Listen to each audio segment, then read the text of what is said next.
Hello दोस्तों, आप सभी का स्वागत है आपके अपने यूट्यूब चैनल इनकेश टीचिंग पॉइंट में। साथियों, बात करेंगे Madhya Pradesh BEd versus DEd case के परिप्रेक्ष्य में।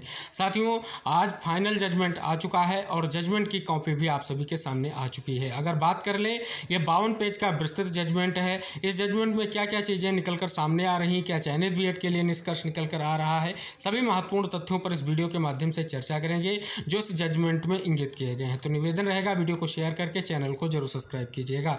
अगर साथियों बात कर ले यहाँ पर, तो देख सकते हैं writ petition 13/768/2022 Kesari Nandan Sahu and others versus union of India की जो आपकी याचिका थी, जिस पर कहीं ना कहीं बड़ा जजमेंट देखने को मिल रहा है। अगर जस्टिस की बात करें, सील नागू और जस्टिस अमरनाथ केसरवानी सर के माध्यम से ये जजमेंट देखने को मिल रहा है। अगर साथियों ये 52 पेज के जजमेंट की हम बात कर लें, तो लगभग इसमें 43 पेज तक वो सभी जो है पार्टीज के नाम मेंशन किए गए हैं, कहीं ना कहीं जो इस केस में इन्वॉल्व थी, चाहे वो डीएड की हो, चाहे बीएड के हो, चाहे स्टेट की तरफ से हो या व्यापम की तरफ से जो अपीयरेंस, ये सारी चीज़ें यहाँ पर मेंशन की गई हैं।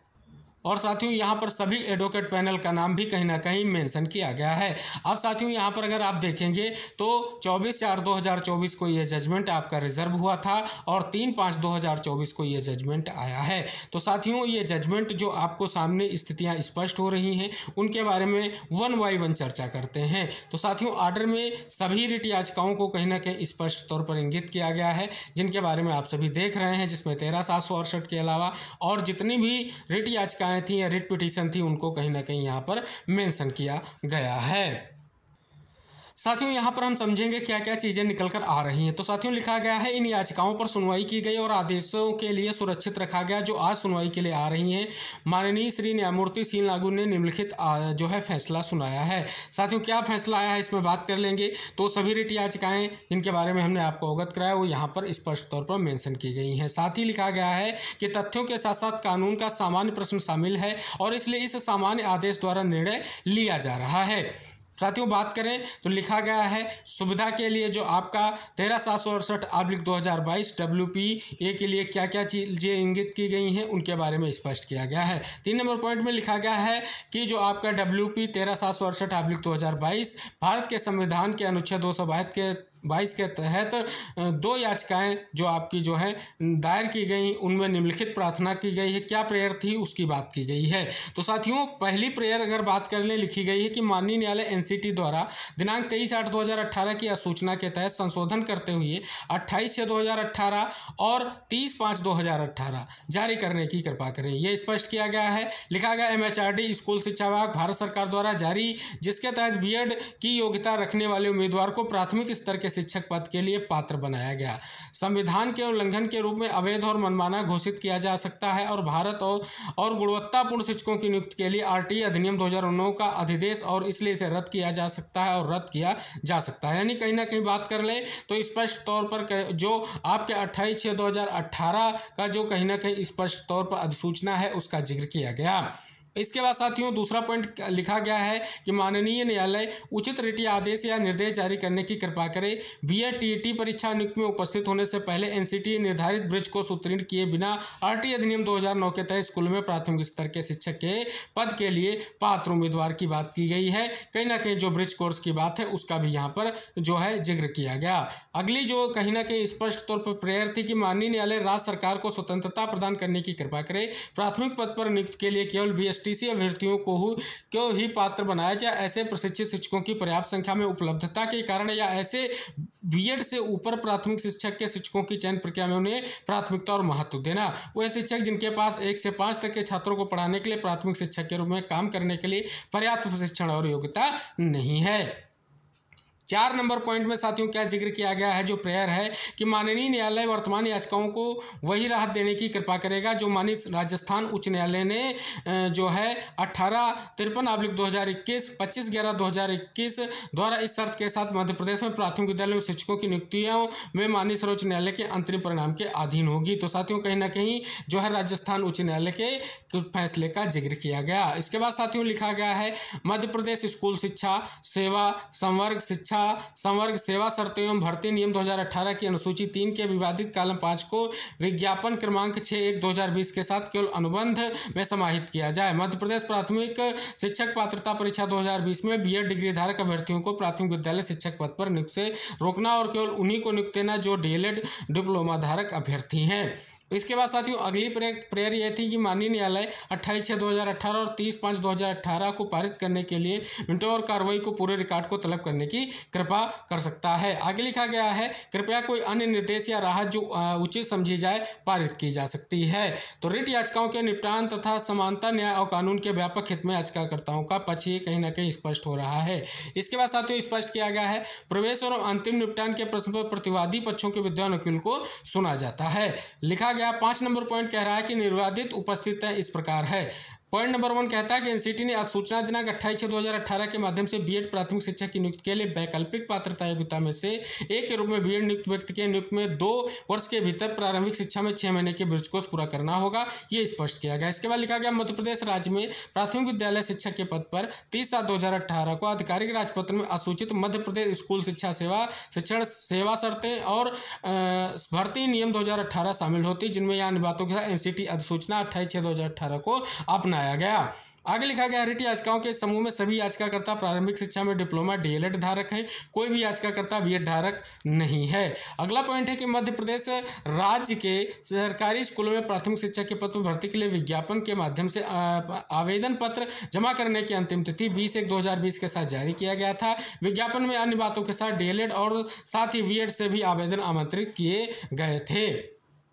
आगे साथियों स्पष्ट किया गया, यहाँ सभी याचिकाकर्ता यानी डीएलएड धारकों और यहाँ निजी उत्तरदाताओं ने बीएड धारकों ने विवादित विज्ञापन के अनुसार आवेदन किया था। अगला पॉइंट लिखा गया कि जोधपुर में राजस्थान उच्च न्यायालय की खंडपीठ ने डीएलएड द्वारा दायर रिट याचिकाओं को अनुमति देते हुए धारकों बीएड द्वारा रिट याचिकाओं को खारिज कर दिया।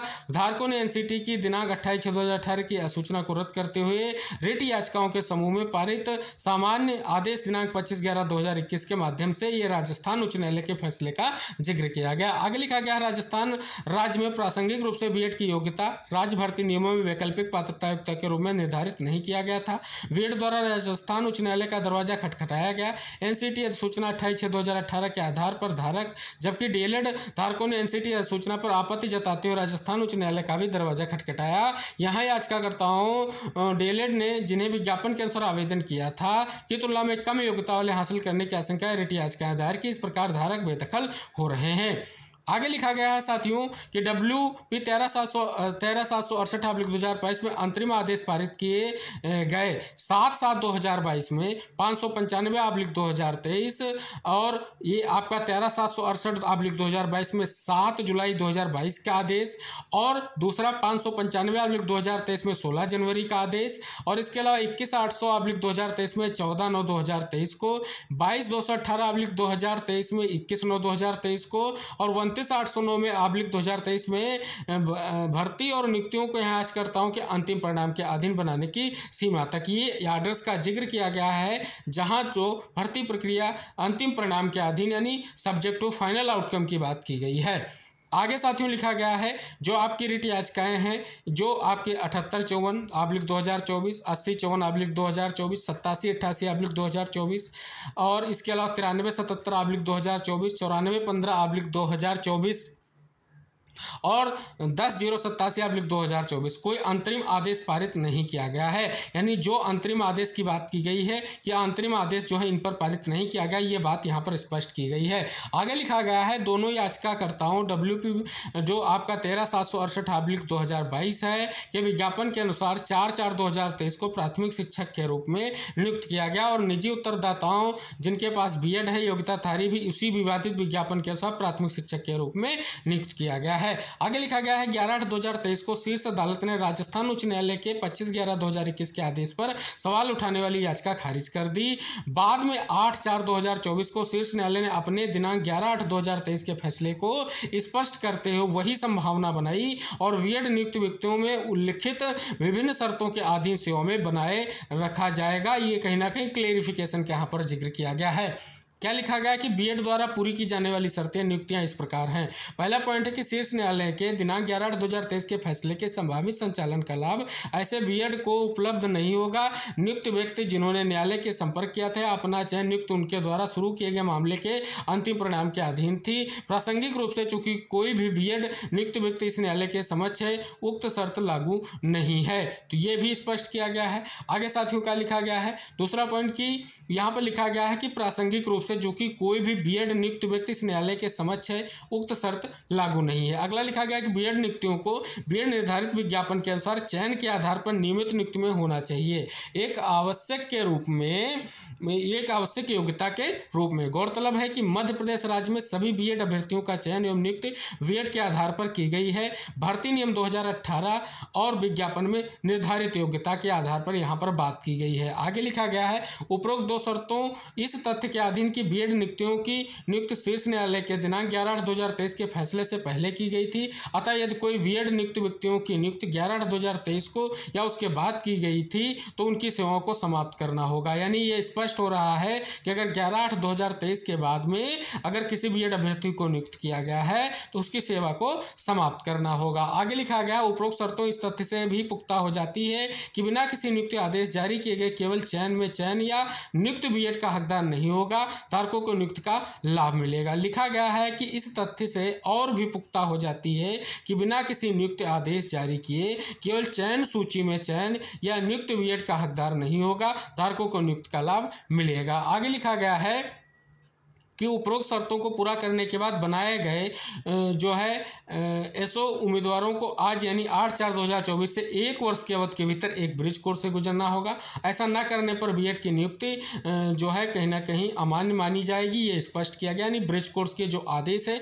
उसका भी यहाँ पर जिक्र किया गया। आगे लिखा गया, इन सभी याचिकाओं की दलीलों पर गौर करने से पता चलता है कि याचिकाएं डिप्लोमा धारकों द्वारा दायर की गई हैं। इन याचिकाओं में कोई भी याचिकाकर्ता बीएड नहीं है। योग्यता धारक इस प्रकार याचिकाकर्ताओं को सेवा से बाहर किए जाने या नियुक्त होने से रोके जाने का डर होने का सवाल ही नहीं उठता है, खासकर तब जब याचिकाकर्ताओं द्वारा दावा की गई अधिकांश राहतें विशेष रूप से एनसीटी सूचना 28/6/2018 को दी गई चुनौती को शीर्ष अदालत ने स्वीकार कर लिया। आगे लिखा गया है, याचिकाकर्ताओं डिप्लोमा धारकों के लिए विद्वान वकील द्वारा व्यक्त की गई आगे की आशंका यह है कि बीएड की सेवा में प्रतिधारण यानी धारकों के चयन और नियुक्ति की संभावनाओं पर प्रतिकूल प्रभाव पड़ सकता है। शीर्ष न्यायालय द्वारा अपने पहले के फैसले 11/8/2023 को बीएड ऊपर बताई गई कुछ शर्तों को पूरा करने वाले नियुक्त व्यक्ति की बात की गई। आगे लिखा गया, याचिकाकर्ताओं ने डिप्लोमा धारकों द्वारा व्यक्त की गई अन्य आशंका यह है कि प्राथमिक शिक्षक के रूप में नियुक्त होने के बाद भी बीएड द्वारा प्राप्त उच्च योग्यता रैंकिंग से उनकी वरिष्ठता पर प्रतिकूल प्रभाव पड़ सकता है।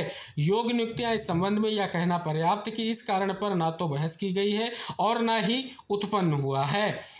तुलनात्मक योग्यता यानी तुलनात्मक योग्यता की बात यहाँ पर की गई है और रैंकिंग और वरिष्ठता के परिणामी असाइनमेंट का प्रश्न भविष्य में उठ सकता है, ये भी बात की गई है, जिसे संबंधित पीड़ित व्यक्ति द्वारा कानून के अनुसार उठाया जा सकता है। कहीं ना कहीं ये भी यहाँ पर स्पष्ट हो रहा है। आगे लिखा गया है, प्रासंगिक रूप से याचिकाकर्ताओं ने ग्राउंड नंबर 6.11 और राहत खंड नंबर 7.5 के आधार पर 2018 के नियमों की अनुसूची 3 के कॉलम नंबर 5 की वैधता और अवैधानिकता पर हमला किया है, लेकिन इस संबंध में याचिकाकर्ताओं द्वारा कोई तर्क नहीं दिया गया। हालांकि 2018 के नियमों की वैधता के उक्त मुद्दे को महत्व देते हुए याचिकाकर्ताओं को याचिका के माध्यम से उक्त मुद्दे को अलग से उठाने की स्वतंत्रता दी जाती है। ये यहाँ पर कहीं ना कहीं स्पष्ट तौर पर इंगित किया गया है।